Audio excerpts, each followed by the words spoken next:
GMGP, good morning, good people. Y'all could have been anywhere in the world, but y'all decided to wake up with us. You're sick. You're sick in the head. There's a lot of fantasy football shows out there, but I promise y'all, they not like us. Brock Bowers, you looked a little quicker than fast. What does that even mean? Redraft, dynasty, best ball, high stakes, we got you covered. And that's MVS and Justin Watson with some of the dopest tools designed to help you cancel out the noise and dominate your leagues. If there's a white wide receiver named Antoine, sign me up. Maybe it's cultural. I don't know. In season or off season, rain, sleet, hail, and snow, comma, semicolon, period, next sentence, to bring you the most actionable and entertaining content on YouTube. You don't go buy the dip on the Titanic. Quarterback that you love, D-Bro. One of the best values in fantasy football. Prop bets with my man Jay Rich. Is that yes? Let's go! So wipe the crust out of your eye, get you a cup of coffee. It's time to wake y'all asses up with Ray and Jay in the morning.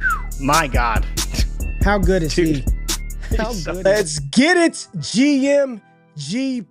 It is Monday, March 31st, 2025. Y'all decided to wake y'all asses up with myself, and y'all know who it is, my brother from another mother, Jordan Richards. You can find him at your boy Jay Rich. This is Wake Y'all Ass Up with Ray and Jay. We're here to talk all things pretty much football, but any other relevant, interesting news topics in the sports world we will discuss. And most importantly, we got the fam in the building. The people are here. I see Brian Prince in the building, Neil Garrett in the building, Brandon's in the building, Cozy's in the building, Jimbo, what's happening with you, Hunter, Timothy, Clark, GMGP. Hey, Jay, can you hear the alarm going off in the background? Can you hear that? I don't actually. You don't hear that alarm? I got an alarm going off in the background. I'm actually going to make you go solo. Intro to people, Jay Rich. How is everybody doing? Yes, we see Hunter Joe Green in here. I see Jimbo talking about the Yankees. Look, Jimbo, Yanks were they were hitting pretty good over the weekend. I'm not going to say that those bats are juice, but they definitely were looking good. Of course, Aaron Judge. We're going to have to talk about that. You see, I got my Rangers. I got my Rangers jersey on right now. We got to talk about these torpedo bats. We got to talk. Okay. Here's what I'm waiting for, man. Both the boys play baseball, man. I already know they're gonna ask for a new bat here in the next couple of months. So I'm just waiting for the kid versions of those torpedo bats to come out, because Easton is ready to make them. They are ready to sell them. Let's go. I'm sure, I'm sure they would if they could, and they'll be costing GQ a lot of money for those little bats. Get the boys axe bats, though. A lot of money, man. Get the boys some axe bats, but because they're wood, right? They won't make them. Yeah, bro, you gotta get the axe. They'll figure out a way to make metal ones, dude. They'll figure out a damn way. Neither here nor there. Let me get back to the people. What's happening with you? Patrick is in the building. What's good with you, Patrick? Hey, I appreciate everybody pulling up last night as well. If you were here last night, I think Patrick was in the building. We had a bunch of people in the building last night as I ran through a mock draft. Giant decision at number 3. We'll talk through some of this, man. Jay, there's a lot of noise going on right now in these NFL streets with the top 5, 6 picks. I went through it last night with the people. 2-round mock draft. There's a really cool mock draft simulator that dropped that's totally free. Lets you undo picks, Jay Rich. So I was making picks, Jay, and the people didn't like them. I just fucking undo the draft pick, man. But it's free. It's dope. Got a lot of that going on. And then as well, fantasy football content, DDFFB. Scott Connor just dropped a new video this morning about an hour ago. Todd Clara dropped a banger of a trade show this past weekend. Mitch, Dan, John, the guys are always dropping content. DDFFB is booming. Make sure you subscribe to our sister channel for all things fantasy football. And then y'all got to make sure y'all pull up. Jay Rich and I, every single Thursday, we get to do some cool stuff on Bleacher Report. Last week, we did our top 10 fantasy wide receivers at this point going into 2025. Every Thursday, NFL Daily on Bleacher Report, 7 p.m. Eastern Standard Time. Be there. Engage with us in the chat. Y'all got to show support and love to them BR people. And then as always, if you can't catch the show live, which we highly suggest you do, because we love to engage with y'all. We love the people. We love y'all this morning. Then subscribe to the podcast feed. Make sure you sub to the Wake Up with Ray and Jay podcast feed. Subscribe to the DDFFB podcast feed. That way, if you can't tap in live, you can still get us in your car ride, your train ride, your plane ride, all that good stuff, riding around with us, man. Jay, how you doing this morning, baby? I'm good, man. I'm good. It was a good weekend of baseball. I thoroughly enjoyed it. Yeah, man, it was just fun. Like for a time when March Madness for me is really nothing, like 4 number 1 seeds. I honestly could care less. Man. I don't watch the NBA. I don't know, watch the tournament. man. Like, maybe I'll watch the final. I don't know, but it was good to have baseball back with really the tournament being the only thing on right now. Yeah, I'm with you. I was gonna say the Final Four is set. I think it's Houston, Duke, Auburn, and Florida. And they were number ones. I don't even know were they all number ones. They're all ones, yeah. I don't they're all watch college basketball. Just again, I love anybody that's into sports and the way that it captivates people. That's dope. The brackets and stuff. I don't do any of that, man. It's just. I was watching baseball with you, man. I'm watching Jose Altuve struggle out there in the outfield. So I'm just wondering when my GOAT moved from second base. But yes, MLB is alive and well. But as are the rumors around the NFL, Jay. And I don't know if you saw, there's some owners aren't quite happy with the world champs. They are not happy with the world champion Philadelphia Eagles because there is serious steam, smoke, influence to ban the tush push. Jay Rich, have you seen this? Jerry Jones leading the charge as well. Jerry Jones out there. Of course he is. Of course Jerry Jones is. Jerry Jones says there's no pushing in football. They want consistency in the rules.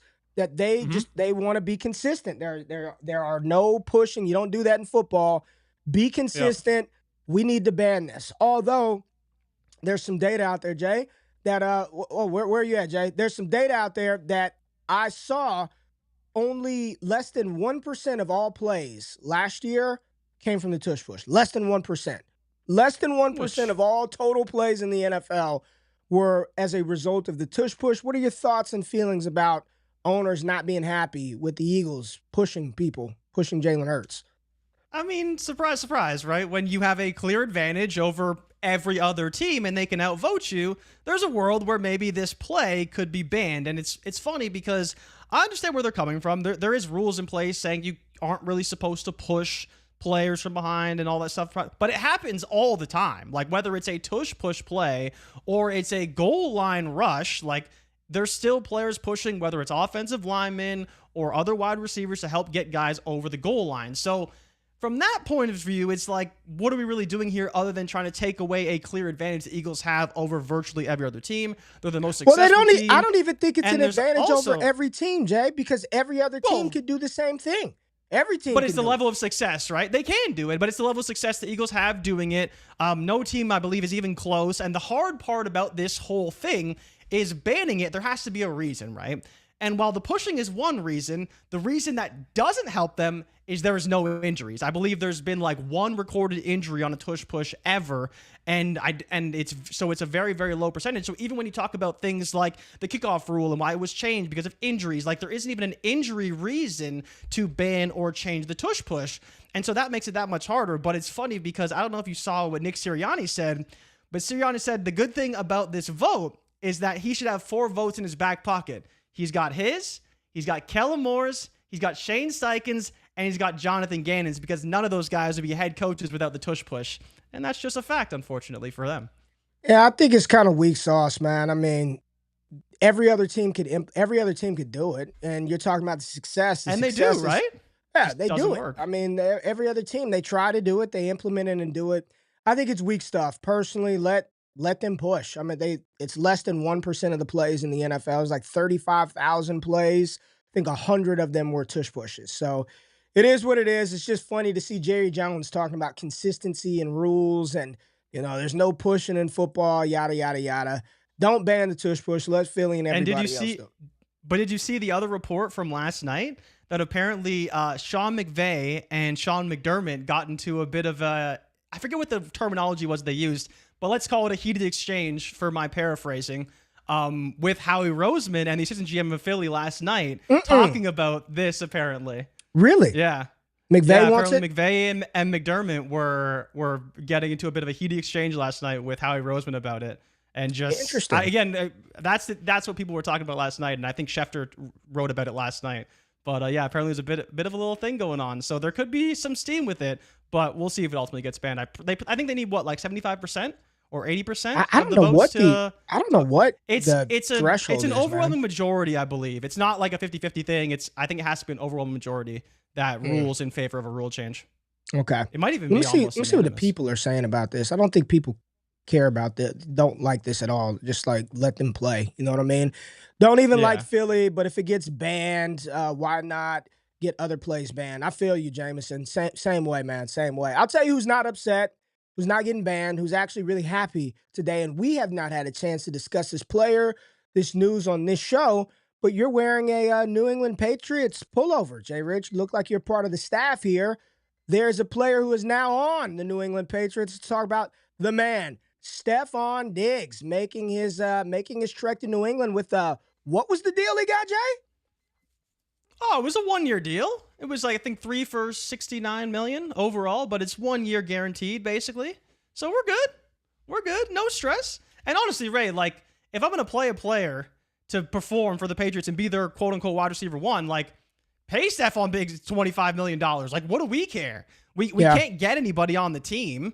Give him $30 million for all I care. Guarantee the whole thing. Like, why are we not just paying this guy? Are you good Because with at this signing rate, as a Patriots fan and as somebody that wants New England to draft a playmaker for Drake May? Travis Hunter. What are your thoughts? That's why I said a playmaker. What are your thoughts around Diggs in New England coming off of ACL surgery? I believe he's posted workout videos that he's ahead of. Everyone's ahead of schedule, right? I've never heard of a player. No.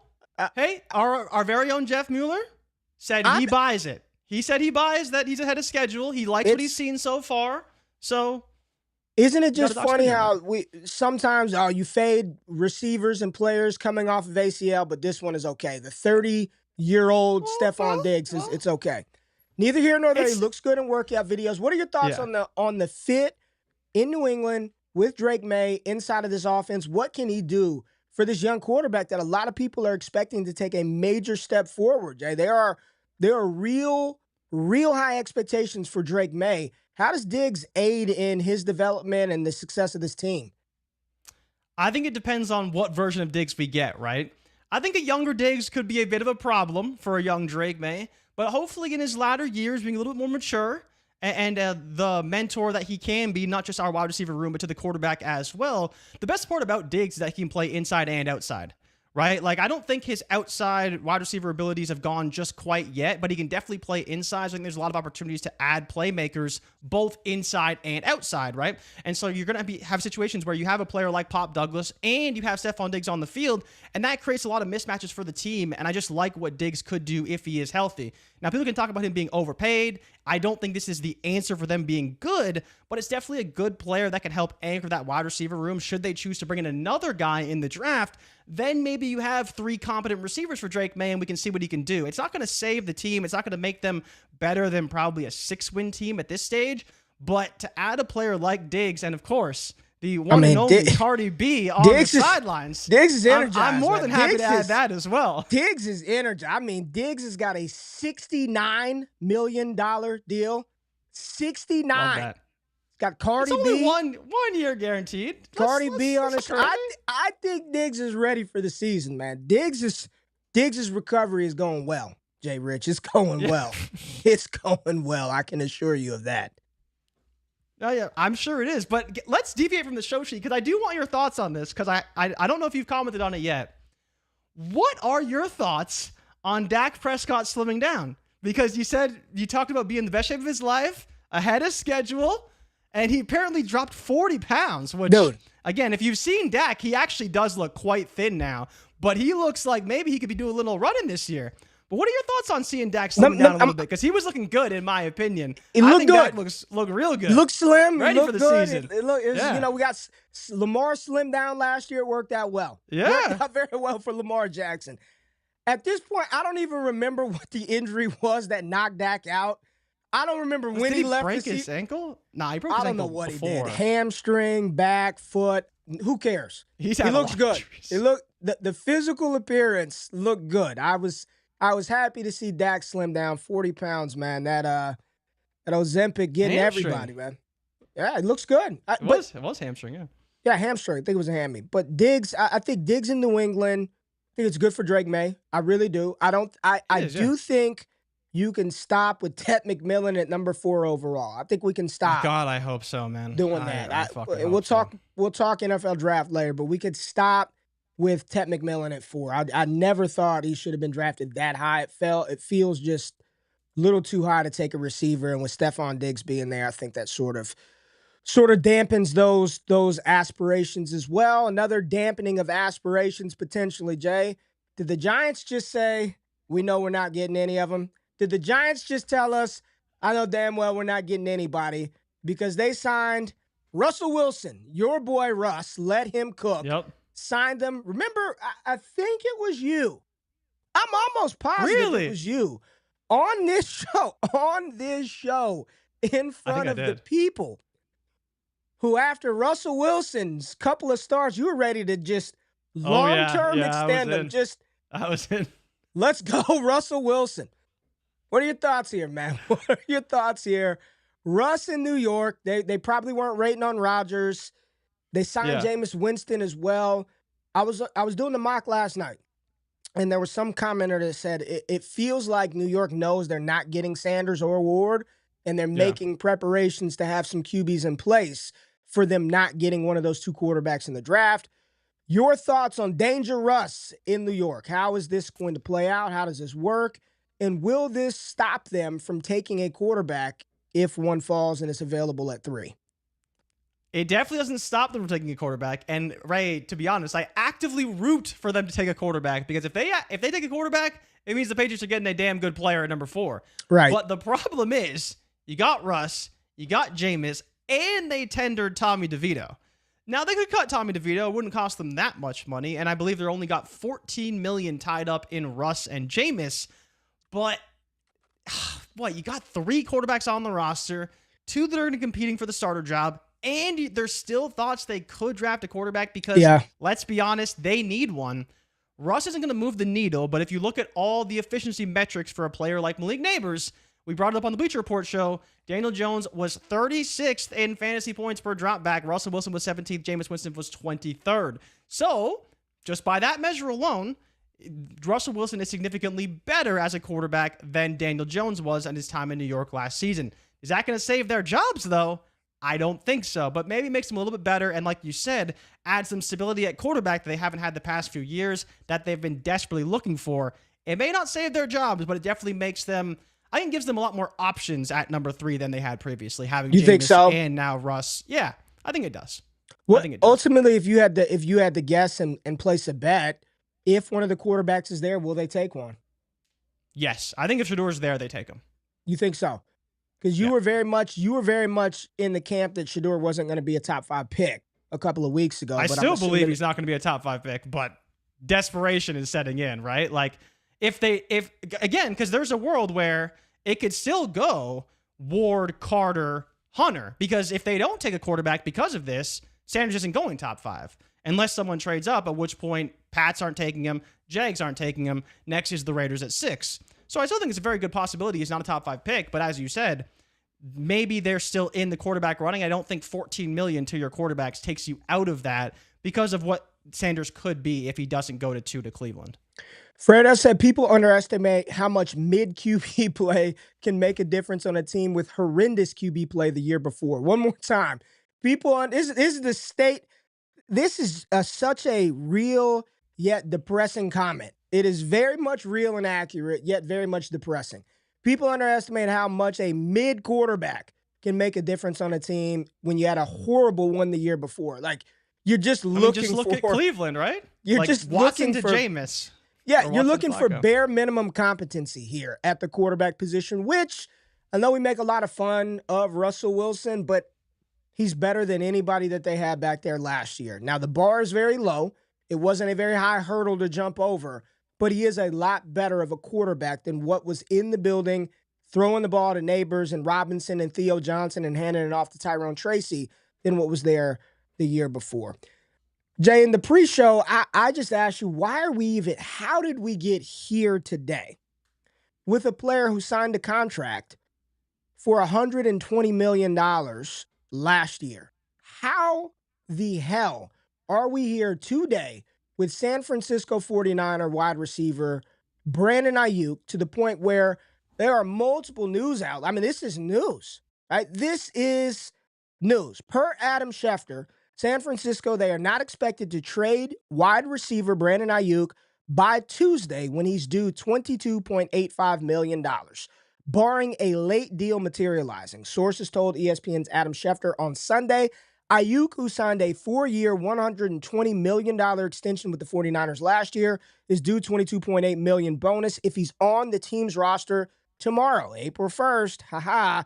Once the 49ers pay that bonus, it is expected that Aiyuk would spend the 25 season in San Francisco. No shit. I paid you $22 million.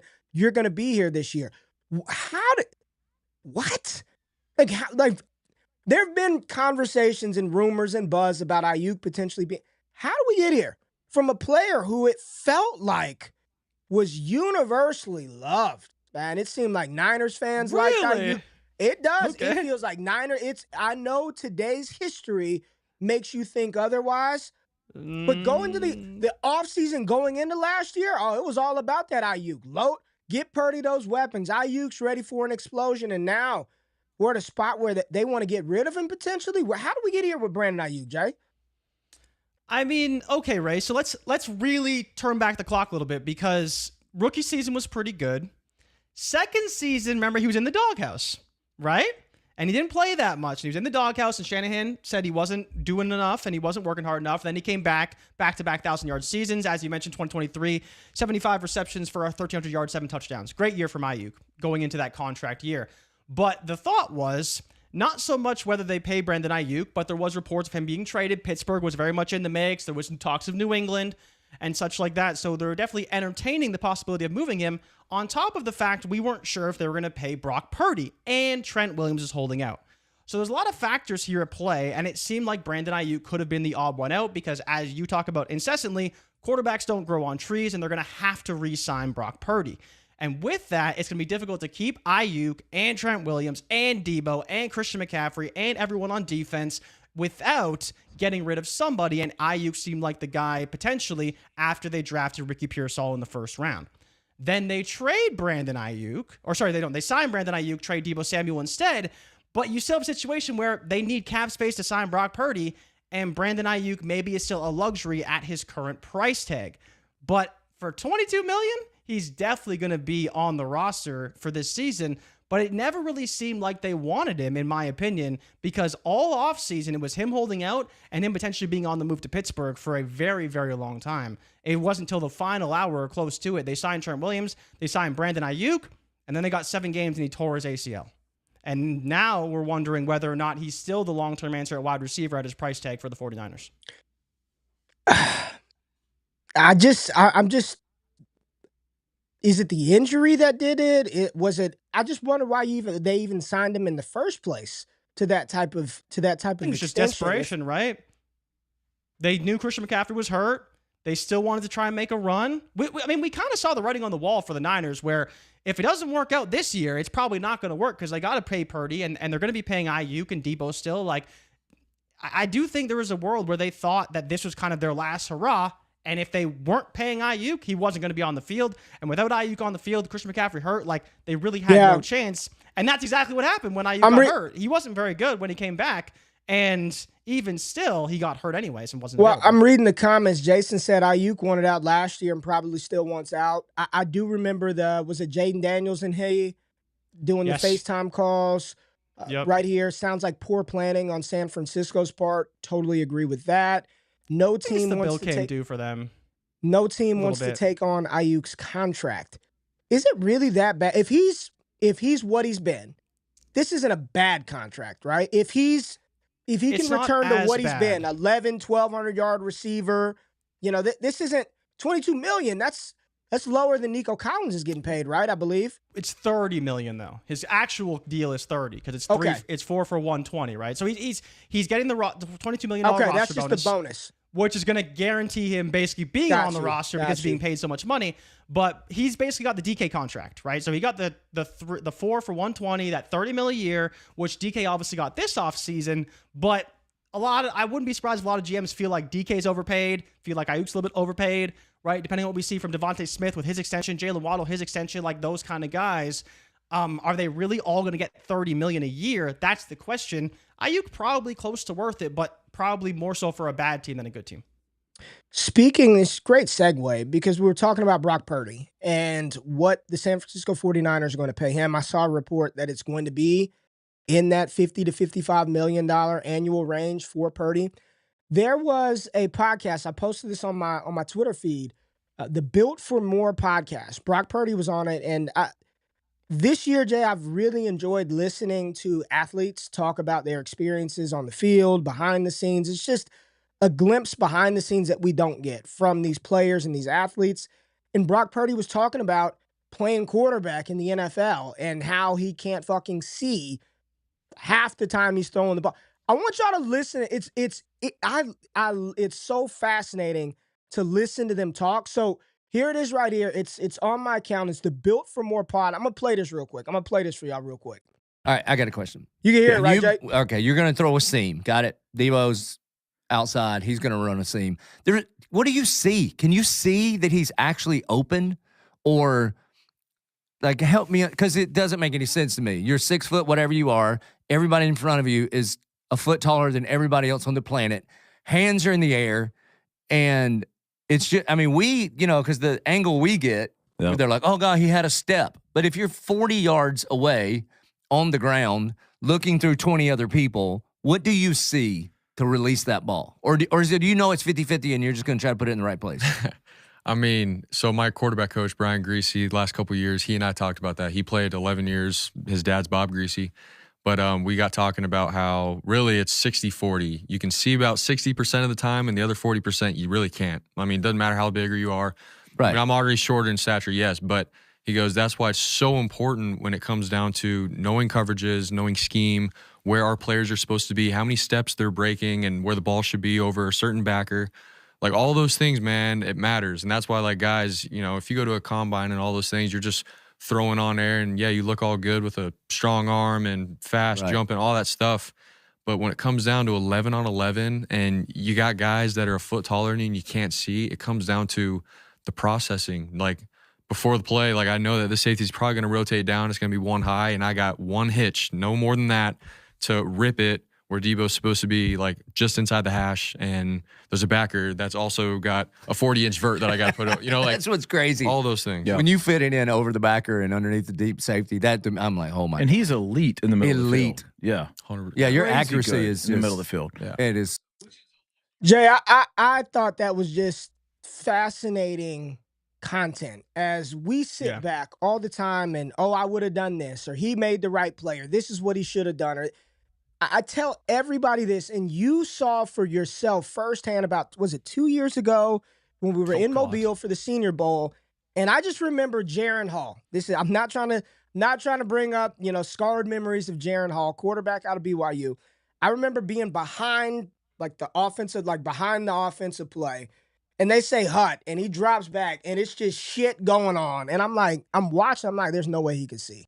There's no chance he can see anybody, let alone the ex-receiver that's 42 yards over there. Not a chance. It's just fascinating to hear the level of detail, what these players have to go through. And what are your thoughts when you just hear that about Purdy saying it's 60-40, that I could see the ball? And think about how good he is. And then I'm thinking about these dudes who don't put in the work, like the A-Riches of the world. I mean, their 60-40's got to be like 80-20. He sees 20% they're taller, right? and doesn't know 80% of what he's doing. Just what are your thoughts when you hear the level of preparation that goes into playing the most important position on a football field, the position that we know if you don't have one, you got no shot. You've got no shot without a quarterback. I mean, it's great insight because when you see guys miss players down the field, like a clip I saw recently, right, was Jimmy Garoppolo missing Emmanuel Sanders down the field, and there's a guy barreling right down the middle, and he overthrew him in the Super Bowl, and that was, people talking about the Chiefs wouldn't have won all these Super Bowls if it wasn't for this play, and Jimmy hit Emmanuel Sanders deep down the field. But it's like, what if these guys can't see? We always see it from like 12 feet in the air. We don't see it from 6 feet in the air. Yeah. When Trent Williams is to your left, and you're Right. trying to throw a slant to Brandin Aiyuk, but like, dude, your left tackle is 6'6", and the DN beside him's got his hands in the air, and you have a window this big, and we're like, oh, how did he miss it? It's like, Yeah, how did you do probably that? the only place he could throw the ball, to be honest, and it's honestly hilarious and great insight overall. But yeah, it's funny you bring that up because Jaren Hall made me feel like Dwight Howard standing next to him. The way he was trying to throw the ball in between those offensive linemen. It's awesome. I think content and insight behind the scenes like that is incredible. I'm not here. We don't have any affiliation with Jeff Teague's podcast, but I mean, listen to him tell stories about Jimmy Butler going into practice in sweats and just destroying, you know what I'm saying, players. And I just think that's fascinating stuff. So go check out that Built for More pod. Brock Purdy's on there. I listened to the whole interview. Incredible content, behind the scenes stuff for all of us armchair quarterbacks out there that could have made that throw with ease, bro. I'm sitting there watching people talk about these college prospects like, oh, yeah, I could have done that. That's an easy throw. And then you hear Brock Purdy, who's playing at a very high level, at the highest level of football, talking about I can see 60% of the damn time. Let's talk about another quarterback, Jay, who I don't know what his percent of time he can see or not see, but he's going to get a lot of money because he's one of the best in the NFL. You put me onto some news that I did not see today, but just touch on Lamar Jackson and what's going on in Baltimore. Yeah, so last week, his head coach, John Harbaugh, was extended for 3 years with the Baltimore Ravens, and he was asked about Lamar Jackson, I guess, or at some point developed information that they are working with Lamar on an extension, and which will make him the highest paid player in NFL history. For everyone who remembers, Josh Allen signed his $300 million contract with $250 guaranteed just a few weeks ago, whether it's before free agency or just after the start of free agency. And now we're expected to see, once again, another big extension for a quarterback, and it's going to be Lamar Jackson. Now, I think the biggest question, Ray, is that when is Patrick Mahomes going to be extended? Because I know, right? At this point, dude is pretty much, I think he's barely still a top 5 quarterback in terms of being paid. Because I know that he saw a big jump, I think, this year in his contract. But you'd have to think at some point the Chiefs are going to have to restructure him as well because, I mean, Josh Allen got his extension. Now Lamar, the top dog has got to get paid like the top dog sooner rather than later. But yeah, where's Mahomes at right now? He's got to be outside the top 5, right? His deal was a while ago. His deal was a while ago. It's an old deal, but it had escalators, right? Like it went up and up and up overall. Okay. Oh, let me see what it is, though. Good for Lamar. It's just funny. You're going to make him the highest paid player in NFL history when it felt like they damn near didn't want to pay him a couple of years ago. And now here we are with Lamar Jackson. Just off the top of your head, Jay, because I know you have not done a lot of mocks in these things. What do you think the biggest need for Baltimore is with Lamar to get them over the hump? Just gut feel. What do they need? I think they should need to have consistent offense, honestly. Like they run very hot and cold, and I think that's the problem. And you could look to the receivers, but I think the receivers are probably good enough, right? Like they're again Bateman, Flowers, Hopkins, Andrews, likely. It sounds kind of shitty, you know, when you just kind of say the names, but there is teams that don't have these like spectacular receivers. Like you look even the Chiefs last year, they made the Super Bowl. And their receivers weren't anything crazy. Like, they're good. But in 5 or 6 years, you're going to be like, yeah, you know, they had Rashee Rice and Xavier Worthy. And, you know, without Tyreek Hill, like, it's a completely different team. So I just think with the Ravens, they have all the pieces. I think they need to continue to have a very strong defense. Because that's the biggest problem, right? Is they can put up points and they can score, but when you can't stop teams well enough, that's when things kind of fall apart. And you look to what the Chiefs have done over the years. They've really tried to strengthen their defense. Buffalo, even though their defense has been a little shoddy at times, they continue to try and strengthen and rebuild that defense consistently because they know that's what you need. Harbaugh's doing the same thing. Denver's doing the same thing. Like, everyone's trying to strengthen their defense. And I think that while people think that the Ravens need to do that, it's really have that strong defense, so you only need 24, 25 points to win the game, and Lamar and Henry can do that for you. I had the Ravens in one of the mocks that I did, not this past one, but the one before that. I had him drafting this guy, Tet McMillan. Ooh, buddy. What do you think about that? What do you think about Tet not liking that film? Honestly. What do you think about Tet not liking that film?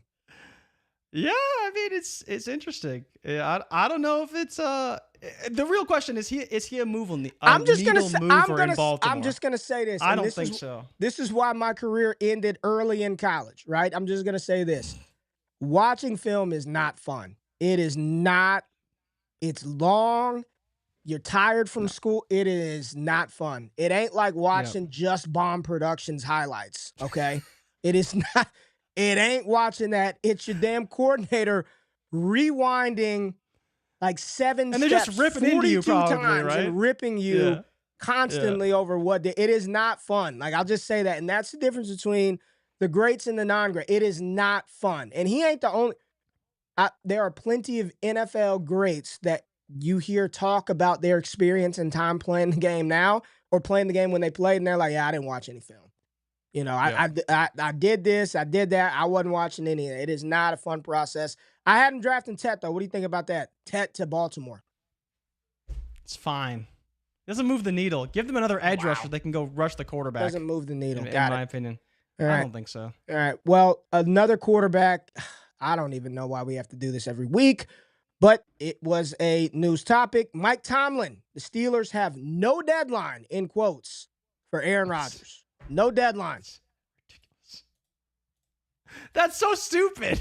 Like, what are you going to do? Just wait forever? And if he never, so what, right? Like, is there a scenario where Aaron Rodgers only shows up for training camp? Like, no mini camp, no nothing. Just July. I'm here. No, he can't do that. He can't do Why that. Why not? No way. Why he not? doesn't. Because he's not familiar with the team. He's not familiar with the offense. Do you think he cares? You're talking about Aaron Rodgers, and you're thinking he cares about whether he knows the offense and the team. Well, the team should care. If they should care. I agree. I agree with you. They should care. But does Aaron Rodgers care? The answer is absolutely not. Absolutely not. If he could sign in July and skip all the other shit and just like hang out and go on vacation till June, he would. He doesn't need to work out. He doesn't need to do much of anything. He's Aaron Rodgers. He stands back there. He fucking throws the football. Right? Like, hey, DP coming for you. Damian Parsons, shout out DP, Bleacher Report scout, said T-Mac paired with what they have absolutely moves the needle. I agree. They don't have that. They don't have that on their team right now. They've got Zay. I like Bateman to stretch the field. Stop with DeAndre Hopkins. Don't give me Tylan Wall. Who else do they have? Getting him a receiver over 5'8" absolutely helps. How does that not help Lamar? It helps them, but okay, that's fine. I hear what you're saying. But is that the move that they need to make to be a better? Like, I don't think it makes them that much better. What? I don't think it makes them. No, because again, you're talking about a rookie receiver coming in and changing this offense. There's no change in the offense. The offense is still Derrick Henry and Lamar Jackson. It's exactly. So you're talking about a guy who's going to have a 5% role in this offense, basically, and this is the guy who's going to move the needle. No, he's not. Okay, that's all I'm saying. Can he make a play or two? Sure, but so can Bateman. A player. He can make a play or two. Okay. All right. Well, let's talk about another AFC team. Let's see if this helps move the needle at all, or not. Apparently, we know that Buffalo Bills running back James Cook wants some money. Wants to get paid around what, $15 million? $15 million a year? What he said, yeah. GM Brandin Beane says they had early extension talks with RB James Cook, but moved on after no progress. What does that mean, Jay? What does that mean for James Cook? What does that mean for his contract extension? What does that mean for that $15 million a year that James Cook is looking for? And then we're going to have a little off-the-cuff ranking of James Cook, his RB prowess in the NFL. What do you think Beane is trying to say right here with James Cook, who I believe is entering, he was in the 2020 class? Was Cook in the 2020, 2021? Where was James Cook at? No. He'd be 2022. 22 class. He was 22 class, yeah. He's going into year 3 then. 4. Why can't I find him? What year? James Cook was 22. He's going into year 4. Year 4. Yeah. So this is the last year of his deal. Second round in 22. This was the last year of his deal is the point.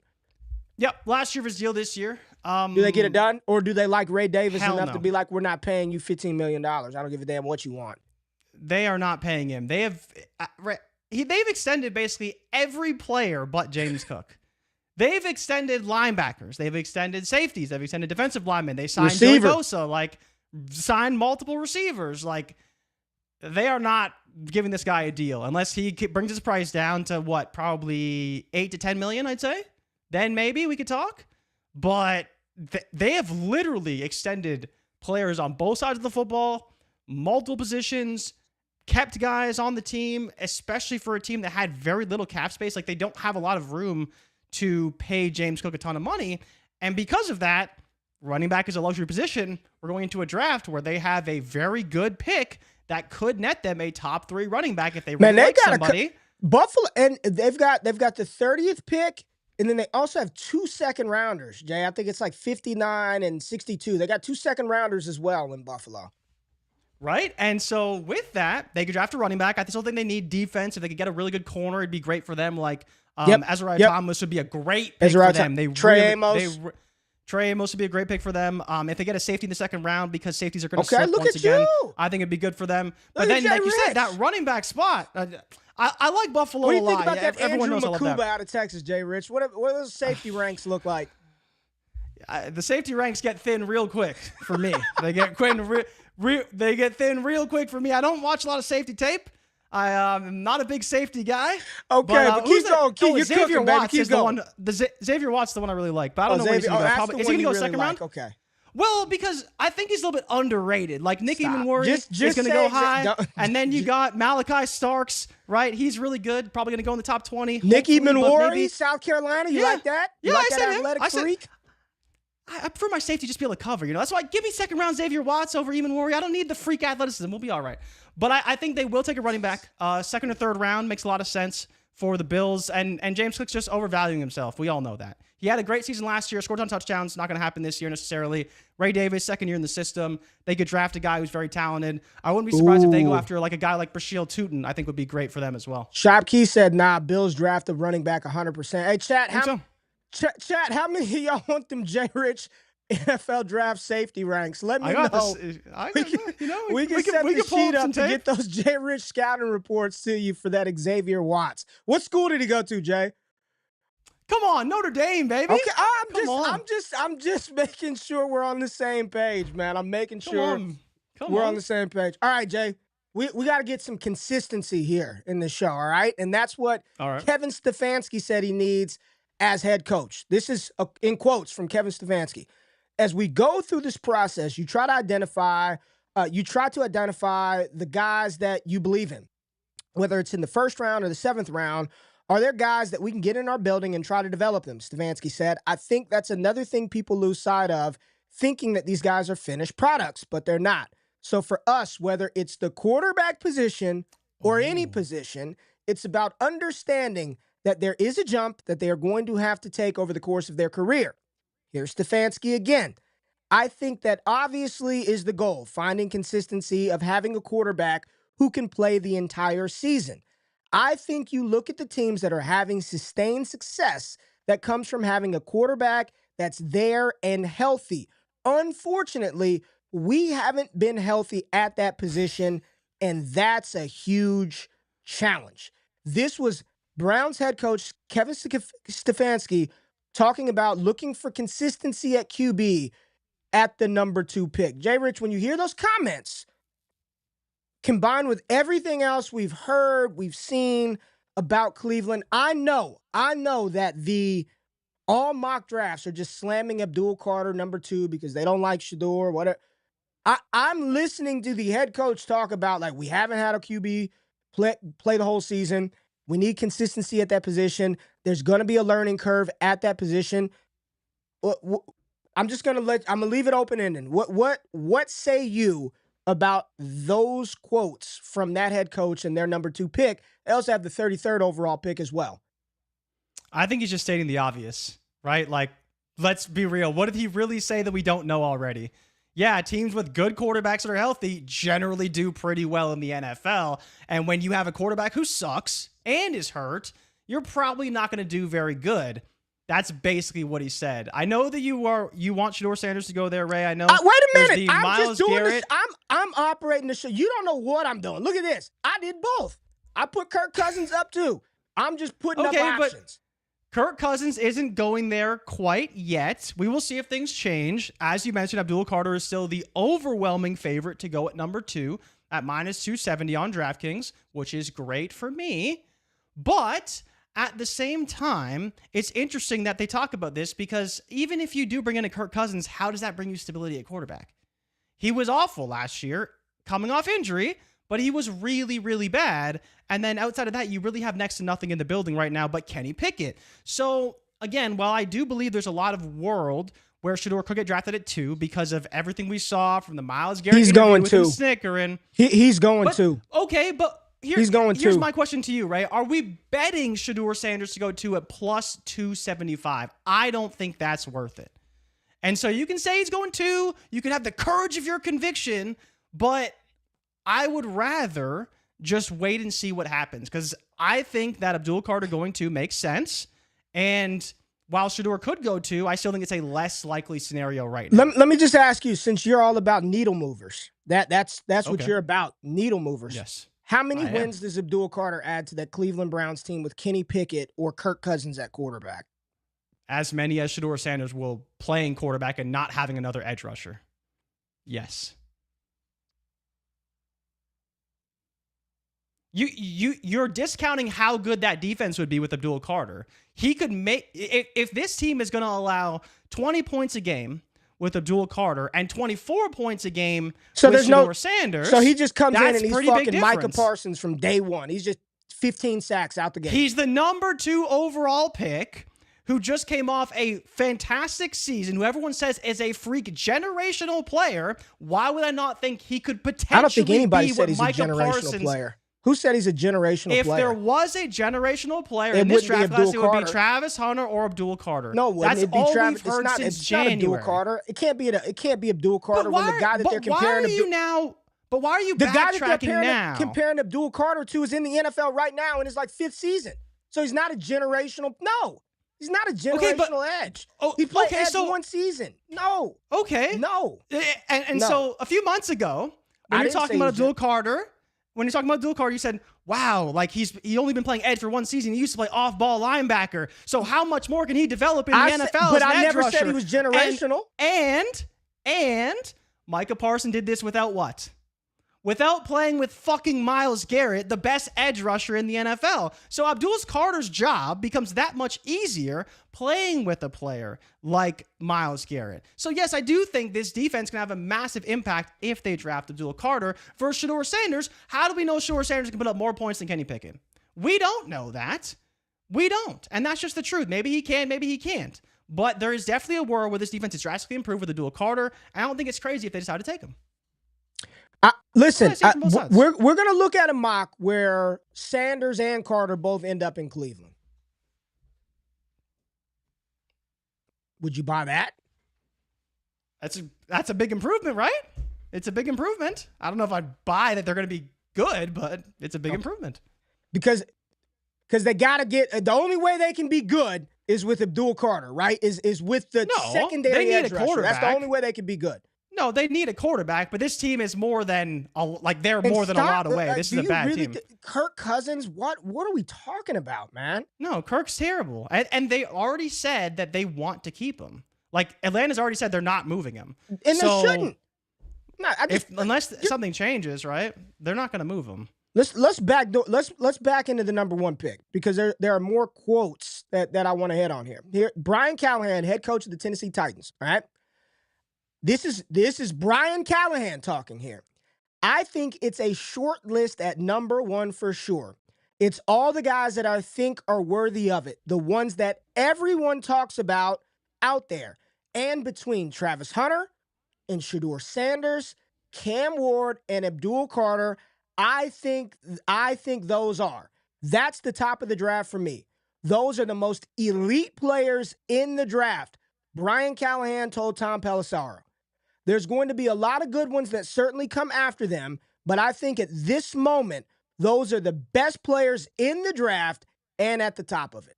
So this is Brian.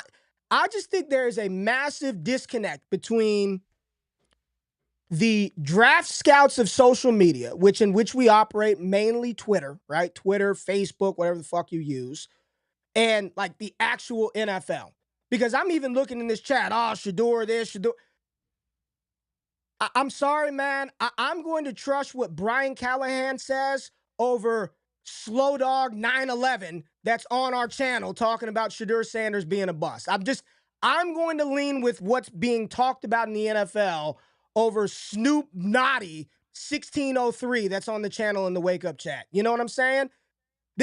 These are everywhere else I'm hearing outside of draft analysts and media is these are the guys. It's Hunter, it's Sanders, it's Ward, it's Carter. Like those are your top dogs. That's the 4. Cam Ward had his pro day, and we'll talk about that after the break. Do you think the Titans pick is already in the bank? Like, do you think this is locked, loaded, Cam Ward, or do you think that they are? And what I got, and this was from Cameron Wolf today, less than an hour ago. Titans head coach Brian Callahan said their brass is getting closer, roughly 2 weeks away from a final choice on the number 1 overall pick.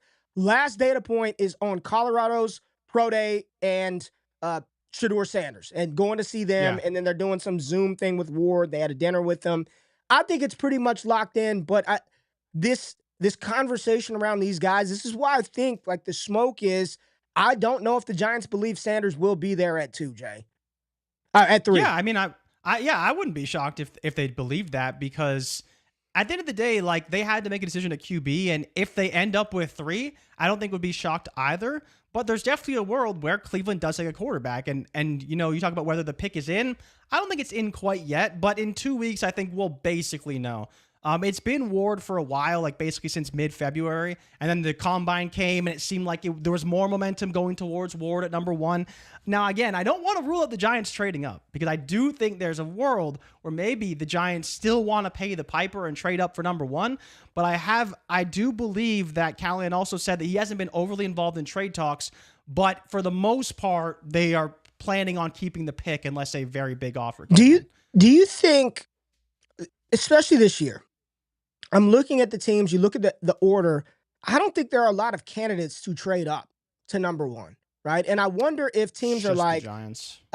It's got to be New England's not trading up. Jacksonville's not trading up. It's like really just if the Raiders traded up with the Giants at 3 to take Travis Hunter. I could see something like that, but jumping up to number 1, I think the Bryce Young trade is scarred, folks. I don't think anybody is willing to pay that type of cost to jump up for a quarterback. And at that time, Bryce Young was universally viewed as the top guy. This is, it's going to be fun. I don't think there are a lot of scenarios where any team is going to trade up. And Luke said, or Callahan is trying to drive the demand for the number 1 pick. Could be. But who's he driving? He's driving it up for one team. It's the Giants, you know? And if I'm New York, I'm not even worried about the 1. I'd be more inclined to try to move up to 2 opposed to 1. I'm letting Tennessee eat the 1 pick. You do what you want to do at 1. Ward, Sanders, Carter, Hunter, whatever you want to take, we'll be just fine taking whatever you don't have. The Giants are the one that's really in the worst spot.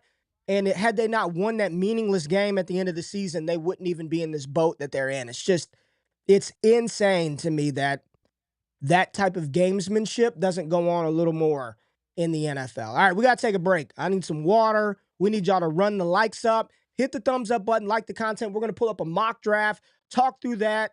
And y'all know good and goddamn well we got to talk about that scat pack. Cam Skattebo and that 40-yard dash, and Emeka Egbuka, Jaxson Dart at a pro day. We talked a little bit about Cam Ward, and Shedeur's pro day is right around the corner. Hit the thumbs up button, subscribe to the channel. We'll be right back after the break.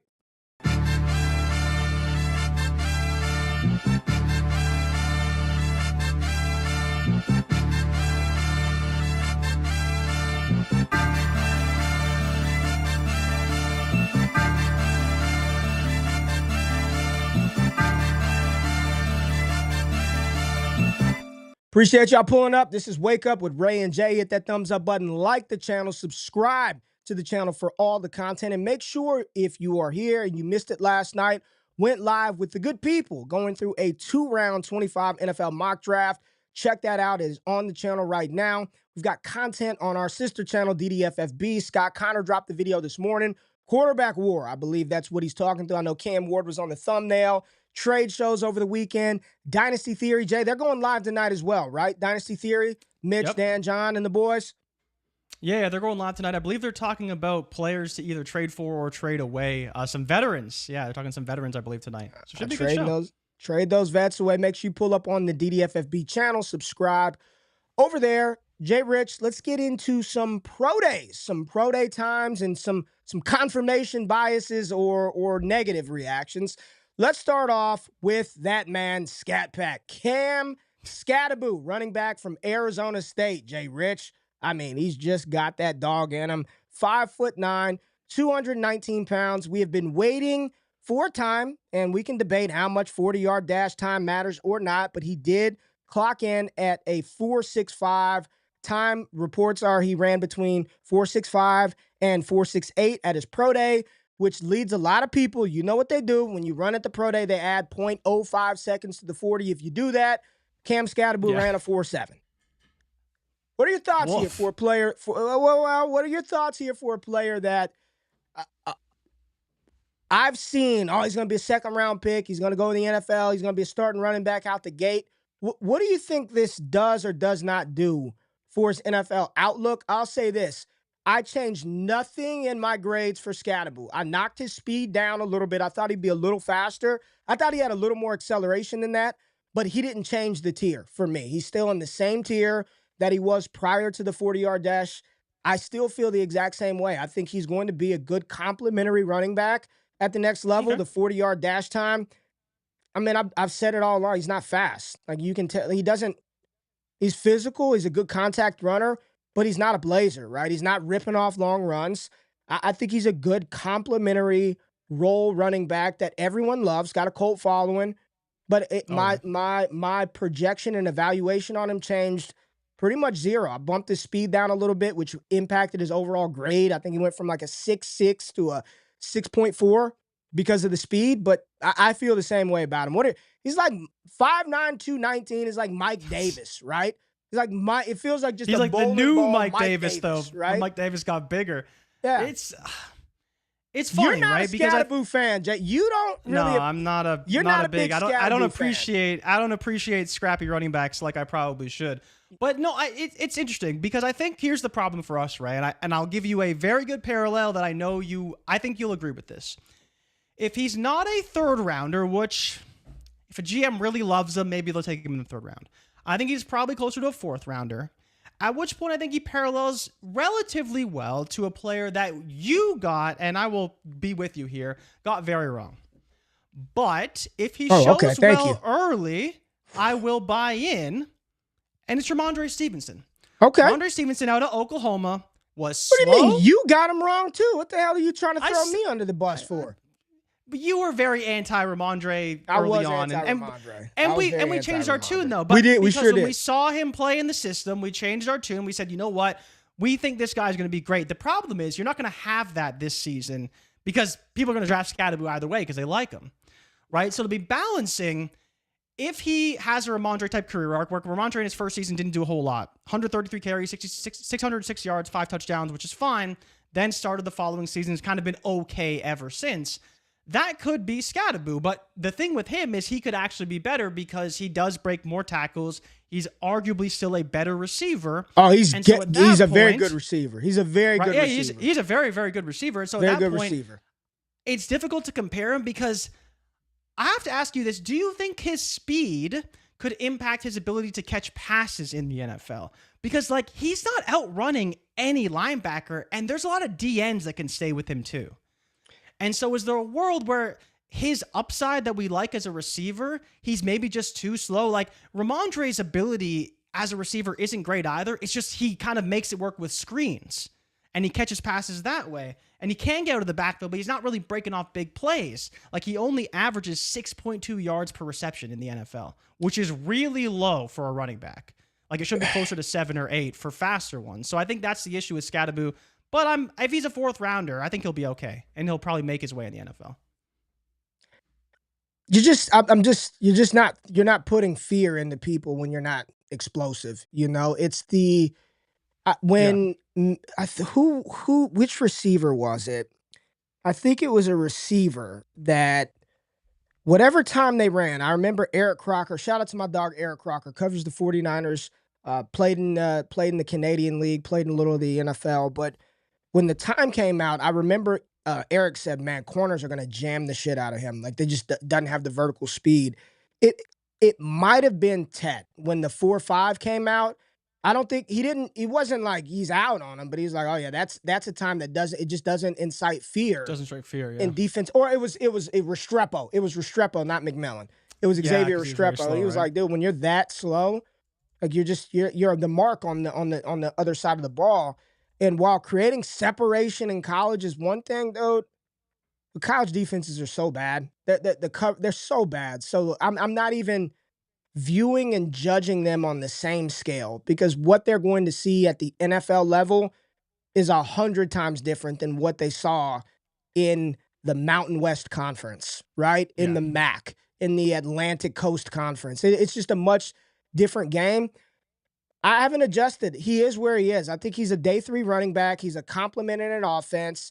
I believe Monty went round 3. David Montgomery went round 3. I think that would be like best case scenario for him. Yeah. I think he's fine. I think he's a fine running back. I'd stand 10 toes down on that. He's a good player. But here's what I don't like.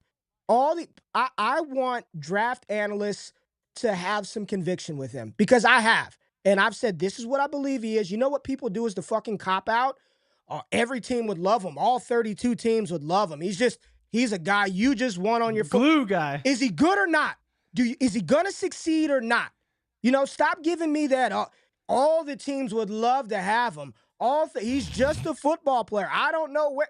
Here's what they do to hedge. I don't know how he's going to be, but man, I really would want him on my team. No. Does he succeed or fail? Because we like to do that with everybody else. We're doing that with Shedeur. We do that with Travis. We do that with Abdul. We do that with Mason Graham.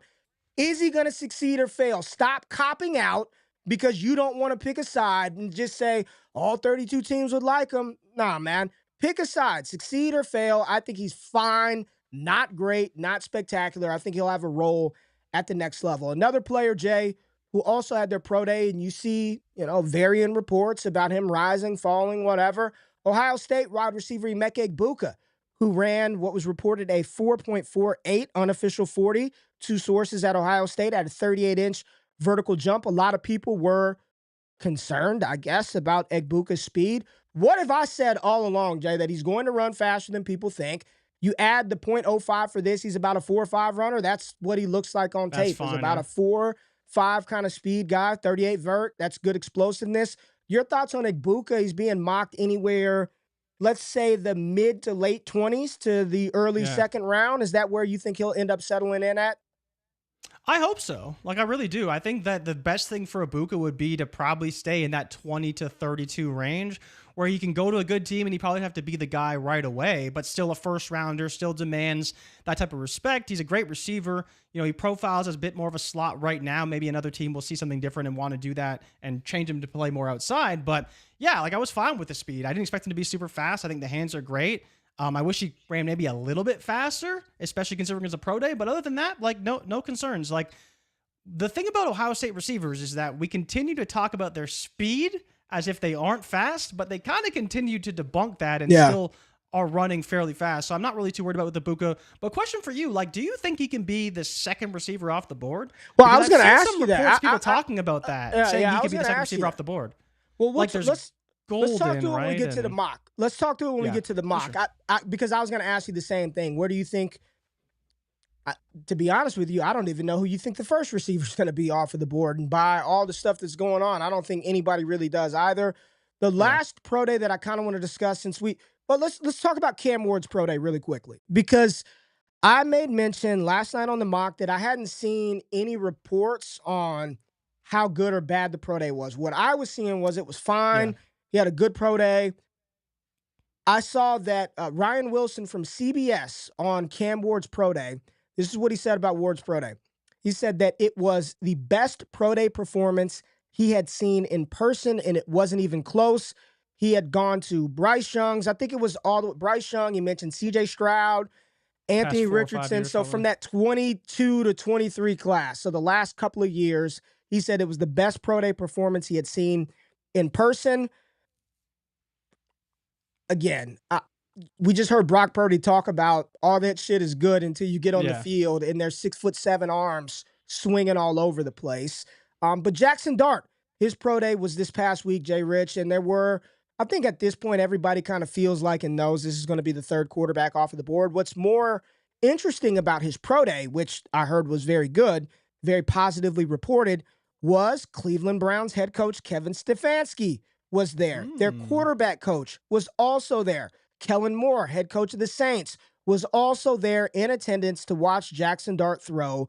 Live, Ian Rappaport, and we know his reporting is a little, can be, it's been a little rocky for Ian, but he said the scouts that he most talked to have him as a fringe late first, second rounder, which means he's going to go in round one. He'll get overdrafted in round one. What are your thoughts on Dart? Potentially his fit in Cleveland, in New Orleans with Kellen Moore, or just overall thoughts about Jaxson Dart in general in this class? Yeah, I mean, the funny thing about the quarterback position as a whole right now is the over-under for quarterbacks in the first round is minus 300, right? So there's talks, is Dart a first rounder or not? Well, the books are saying that he's a first rounder and fairly definitively at that. So I think it's interesting because you look to where he kind of fits in. I still think there's a world, Ray, and we talked about this earlier with the Steelers, where they take him at 21 because that's a spot he's been mocked quite a bit because they still don't have Aaron Rodgers. And while, the timeline is infinite, at least as far as Mike Tomlin is concerned, we don't know when it's going to happen, if it's going to happen, and maybe they decide to draft Jaxson Dart and say, you know what, Aaron Rodgers, retire, do whatever you want, but we're going to roll with Jaxson Dart. Kellen Moore is interesting because we know the Saints want to get rid of Derek Carr, and Nick Underhill from New Orleans Football has reported often about how many times they're looking at quarterbacks. They've been to all the pro days, QB coaches, scouts, Kellen Moore, GM.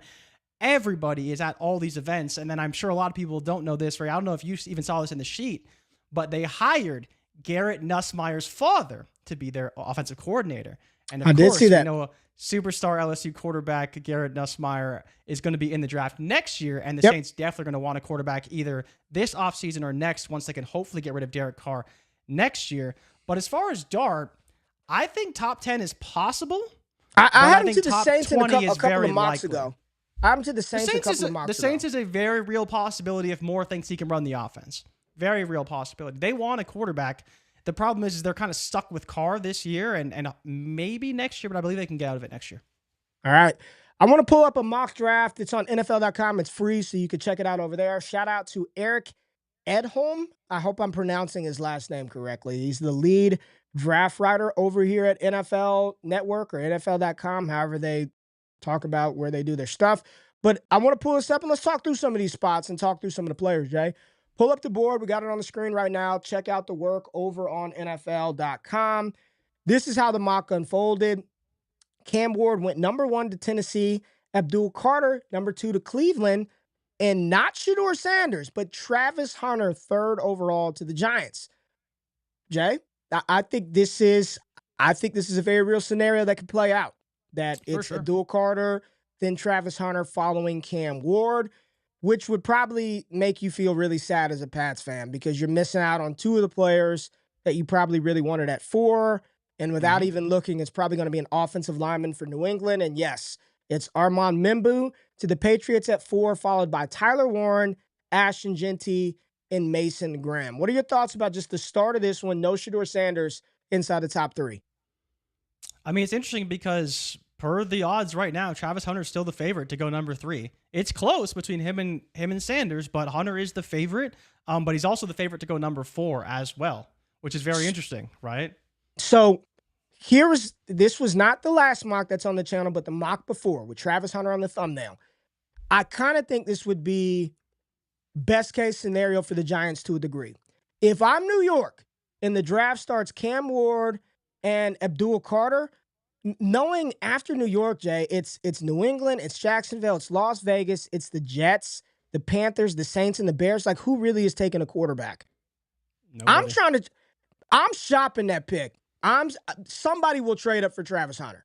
And I had the Raiders in my mock trading up to get Travis Hunter.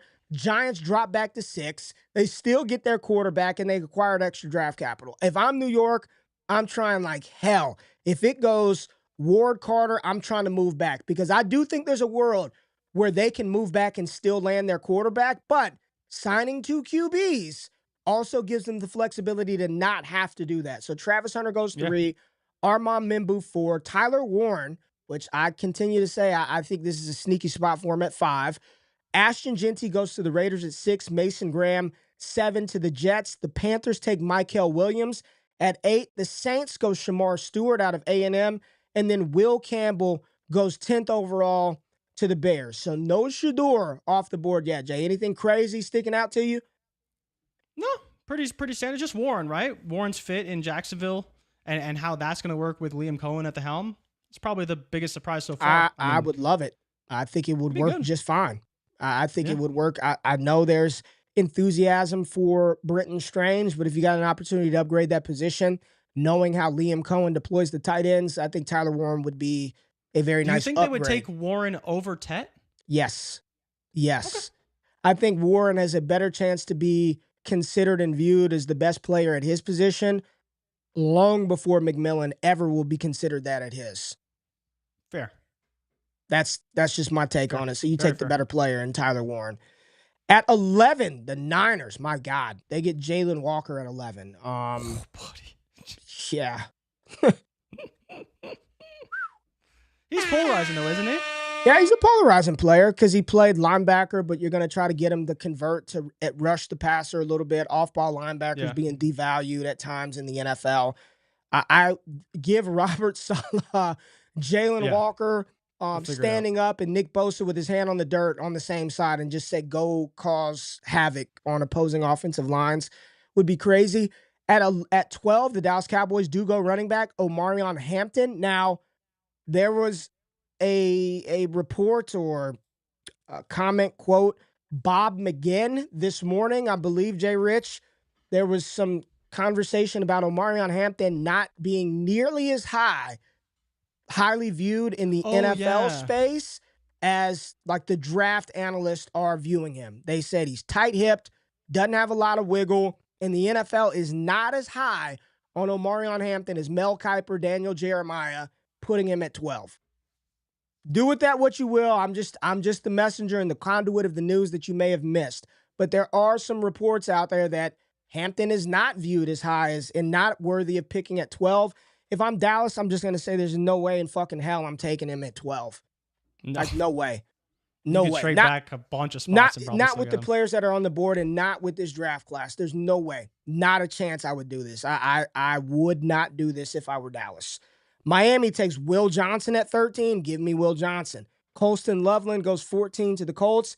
And right here, the trade with the Atlanta Falcons, Shedeur Sanders goes to Cleveland, pick 15.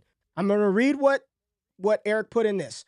I don't know if this is exactly how it would go down, but the Browns could jump back into the first, giving up their high second-round pick, the 33rd overall pick, 67th overall pick, and the 104 to get the passer that best fits Kevin Stefanski's offense.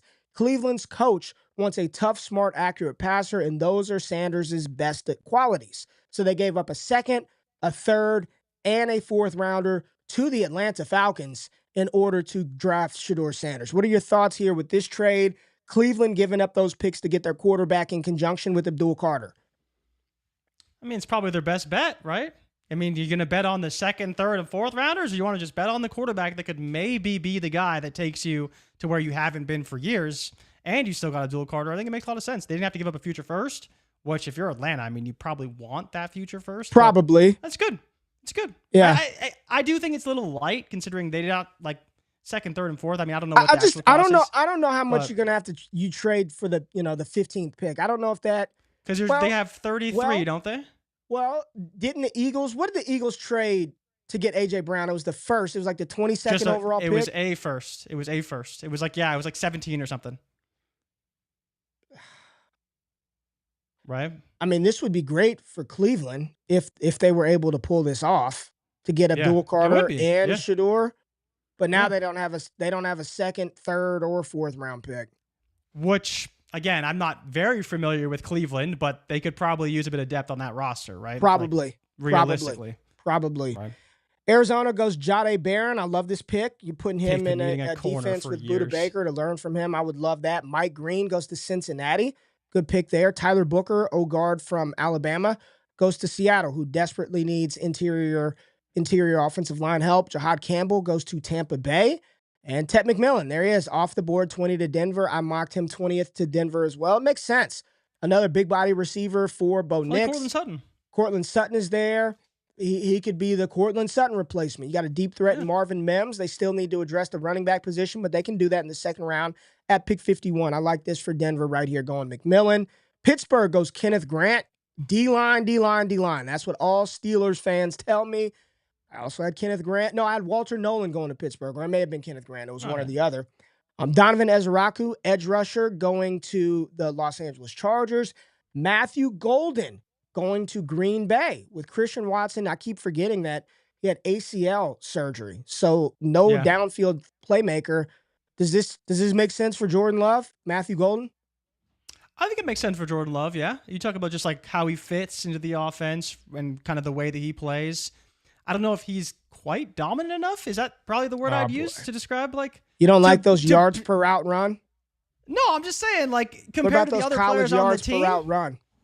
I don't really care. Like, when I watch Matthew Golden, I'm like, yeah, this is a dude that should probably be mocked pretty high. Like, I'm not the biggest Texas fan. I watch enough of their games to know that, yeah, like when they need a play, they go to this guy. And that's what Jordan Love needs. They need a guy that they can go to on third downs. And Matthew Golden makes a lot of sense. Just kind of depends on what his role is going to be, because I feel like we think we know what wide receiver roles are in the Packers, and then they get all messed up and they change things up, and all of a sudden they're not doing what we thought they were good at in the first place. Packers haven't drafted a round one receiver since Javon Walker in 2002. Oh, yeah. How old were you in 02, back in Rodgers, right? How old were you in 02? 9. Jesus. Philly, they trade up and take Malachi Starks. Wow. I mean, the Philadelphia Where'd he play, Ray? Bulldogs. I mean, this is... Where'd he play? Doesn't matter, man. They need a safety. You add him to this secondary with Quinyon, with Cooper. I mean, it's... That makes him safety 1 too, right? Yeah, he did the first safety off the board. Is that how your safety ranks have it? I would take Starks first, yeah. Okay. Over Imori. I know you love that Xavier Watts, so I'm just making sure. I do like Watts as I know. Yeah, Kelvin Banks goes to Houston. Great pick. Protects C.J. Stroud. Kansas City trades up. Who are they trading up for, Jay? Got to be an O-lineman, right? D-line. Derek Harmon. Trading up for D-line. You got to trade up for Derek Harmon? Is that worth it? I don't Probably think you not, have to right? do that. I don't think you have to do that, but you like never if they trade know. up for Josh Simmons, who went to Baltimore next, maybe that makes sense, right? Just taking the shot on the guy. Yeah, Josh Simmons, the tackle out of Ohio State, goes to Baltimore. I love this pick for Detroit. Gray Zabel, I think that'd be a great pick for Detroit. Gray Zabel there at 28. You've got Landon Jackson, the edge rusher out of Arkansas, going to the Washington Commanders. Buffalo Bills, look at that, Jay Rich. You talked about it. Ezariah Thomas going to Buffalo at 30. They need a cornerback. There you go. Nick Emanwari, Jay Rich's safety 3, I guess, off the board at 31 to the Los Angeles Rams. I'm a big Emanwari fan. And then Minnesota would love him. Minnesota gets Maxwell Harrison at 32. They need some cornerback help. And then there's a bonus pick. Yeah. I think Falcons fans would be very happy about this. Think about what they did. Think about what they did in this mock. They were sitting at 15. We know they need a pass rusher. They passed on Mike Green. They passed on, James Pierce Jr. They trade back, 13 spots, 14 spots, and they end up with Walter Nolan to come in there and help replace Grady Jarrett. And they got an extra third and fourth round pick from moving back from 15. Well, and they got their own. And they've got their own second round. They've got their pick. I believe so. It's yeah. like 45. So they got another second round pick, multiple thirds, multiple fourths, and they still land Walter Nolan, who, in my opinion, is a top 15 player in this class. I think that is nasty work by Atlanta. Damn good. Damn good. Yeah, you and DP, big Walter Nolan guys. But he was sick in Mobile, though. He was really good. Yeah, he's very good. Really good. He's very fast, very fast. So there's Eric Edholm's mock draft 2.0. Not a lot of stuff from a fantasy football perspective. Some names that were not in That's round 2 one. Receivers? Round 1? 2 running backs? That's what I was going to say. Luther Burden, not in round 1. He's not going to be a first rounder, man. I know. Emeka Egbuka, not inside of round 1. You did get 2 running backs in Ashton Jency and Omarion Hampton. You got 2 tight ends in Loveland and Warren. Matthew Golden, Ted McMillan. Those are your 2 receivers in round 1. It's interesting because right now, projections have 3 receivers in the first, but only 2 running backs. So kind of like we thought, it's Hampton and Genty. It's Tet. It's probably Golden, and I would suspect Egbuka's the third, if there is a third. That's what you think? I think that's where it seems to be trending right now, yeah. Yeah.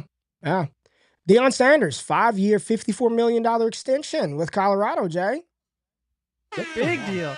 But does that stop him from going to the NFL if Jerry calls?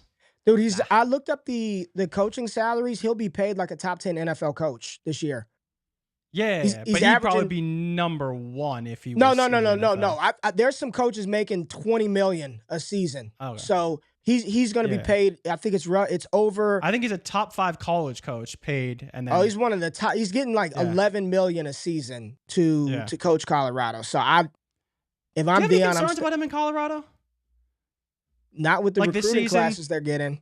Dude, he's got a good class. He's got a good class. Now you don't even need fucking freshmen, man. You get a quarterback. Losing Sanders, losing Hunter. Like, I'll be interested to see how things go for him this season. It's going to look different. 100%. It'll be a real test of his. Maybe not a real test of his coach. Maybe that's a little unfair because he has done a good job. But just without his kid and without Hunter, who, right? Like, it'll be interesting to see what he does. Don't forget that Shiloh either. Don't forget that Shiloh back there at safety either. Don't forget that Shiloh. Yeah. The guy that's not getting drafted? Hit the music, man. Oh, we appreciate y'all being in the building. If you missed it at the top of the show, Jay Rich, I think we're going to be back on Wednesday and maybe on Friday. We're back. Wake up.